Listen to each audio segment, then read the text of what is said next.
Good afternoon.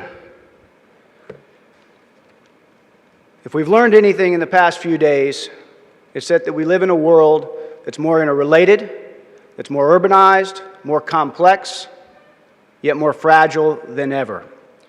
Recognizing that sustainability and resiliency are inextricably linked, we are launching this special initiative here at the historic EY Onar Summit to address the leadership challenge of building sustainable and resilient communities.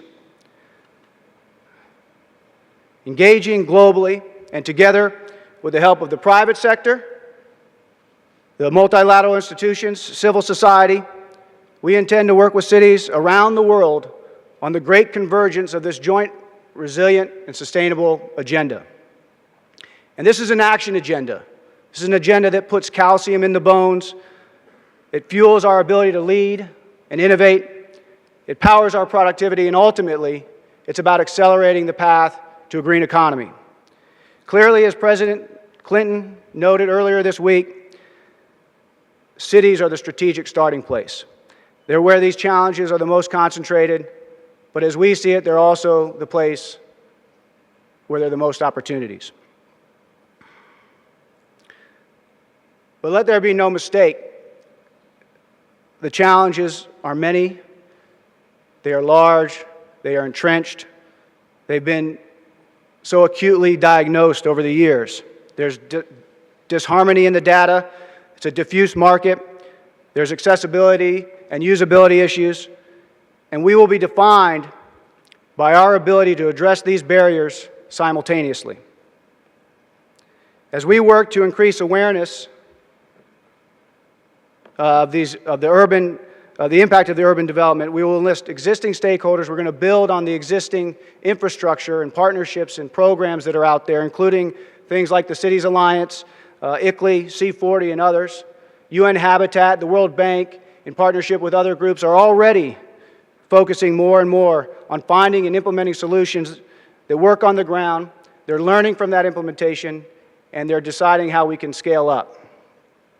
And we know that already that there's critical urban knowledge platforms that have been developed to facilitate knowledge sharing, and many cities are establishing SDIs and enterprise GIS for local government. We have to further leverage these tools to better inform decision-making, give this to policymakers, and get these to local governments, state governments, and national governments to help us accelerate the action that we so desperately need.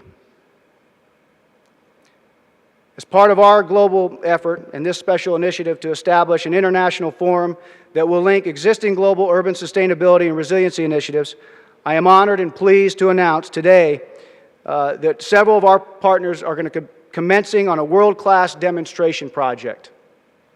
This effort will focus on 15 urban areas in the Lake Victoria region of Africa to produce a geospatial database for the region. This is a 2-year funded project that will provide innovative new ways for these urban centers to share information, adopt different concepts, and advance and implement solutions. You know, I'm reminded, as you look at the list of organizations that are part of this already, of Judy Rodin of the Rockefeller Foundation, who said, "Partnership is the new leadership." And I believe that in my heart and my soul. As we engage in this new paradigm, you can see we already have great organizations involved, but we are looking forward to working with more of you, all of you, to ensure that we live up to the promise of a smarter, stronger, and greener nation. Thank you.